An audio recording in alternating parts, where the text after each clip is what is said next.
Hey, I'm going to talk about the movies Kids and Bully. Um, Kids came out on video back in 1995, and it was a controversial movie because it showed, teenagers doing drugs and being promiscuous in the underlying theme of AIDS and HIV, which back in the 90s,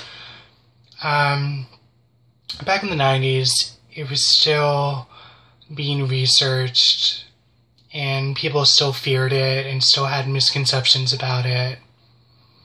The plot of Kids, it's basically just 24 hours following a group of teenagers in New York in 1995, and it stars Chloe Sevigny in her first role. She plays Jenny, who's this sweet, kind of naive girl who's friends with a lot of people in the movie. And then you have Rosario Dawson in her first role, and she's friends with Jenny. She plays Ruby, and she's kind of the hip, kind of bad girl, kind of cool, but still really loyal to Jenny. And then you have Telly, played by Leo Fitzpatrick, who's, to be blunt, he's a real douchebag in the movie. He's obsessed with deflowering virgins, getting drugs, getting drunk, getting high.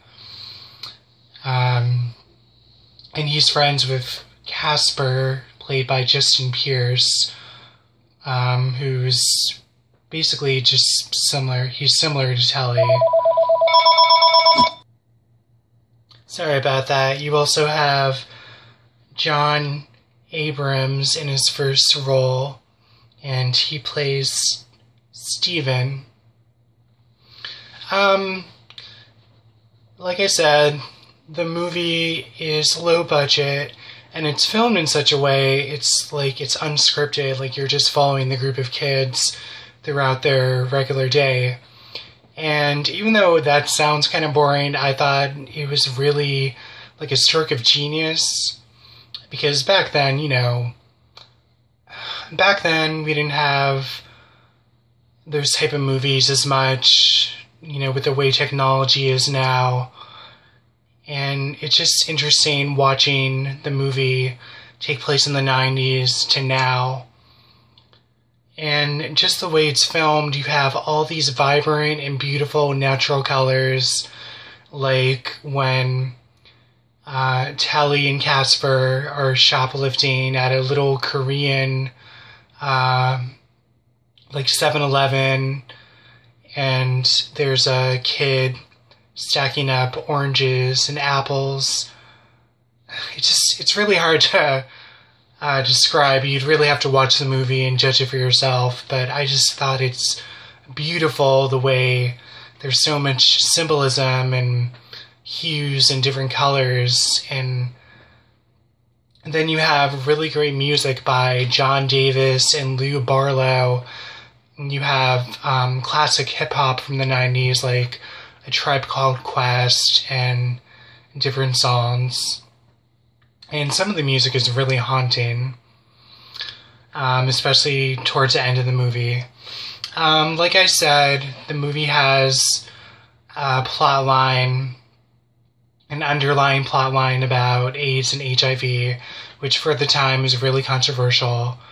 I graduated in 2003 and did a report about AIDS and HIV and other STDs, and actually showed a clip from the movie, which complemented it really well.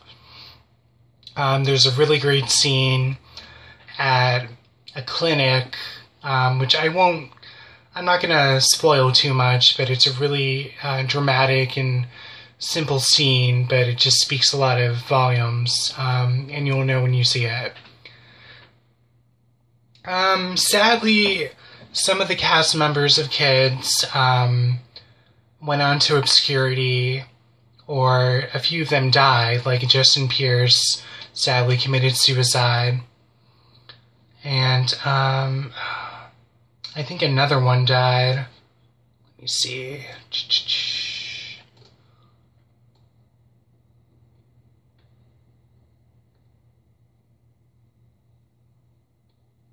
Yes, Harold Hunter, who plays Harold in the movie.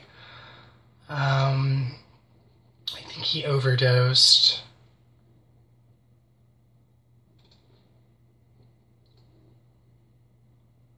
Yes, he overdosed from a lethal overdose of cocaine, causing a heart attack. So it's kind of one of those things where life kind of imitates art. It's kind of sad, depressing. Back in the 90s, the movie was really controversial, like I said.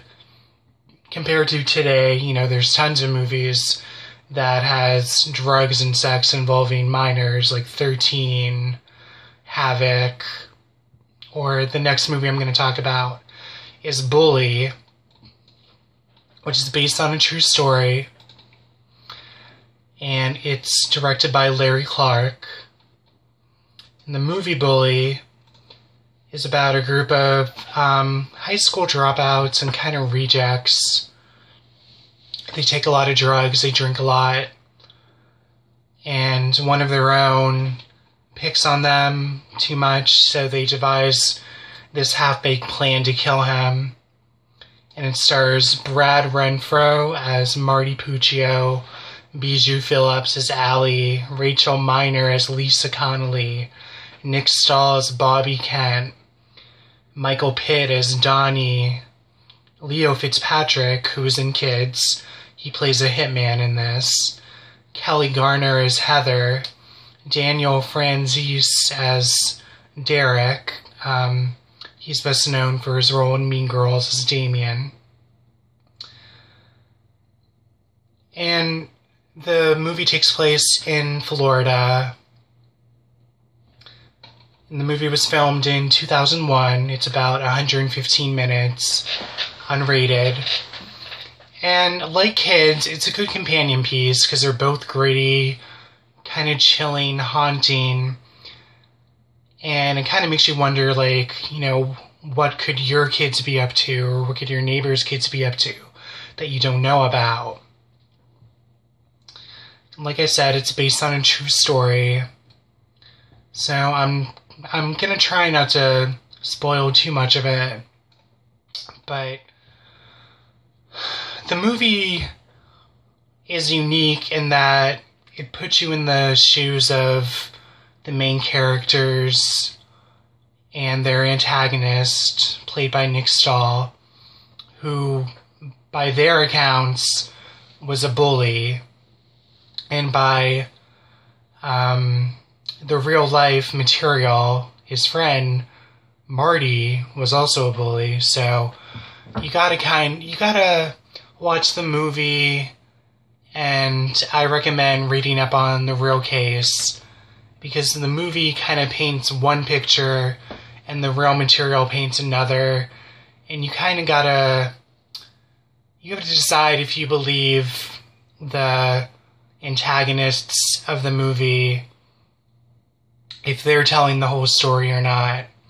So it's real interesting. It takes place in Florida, so it's got this kind of tropical, hazy, kind of beautiful, mysterious vibe to it, but then, you know, it has the kind of sinister side, like the swamps, alligators, the seedy areas, the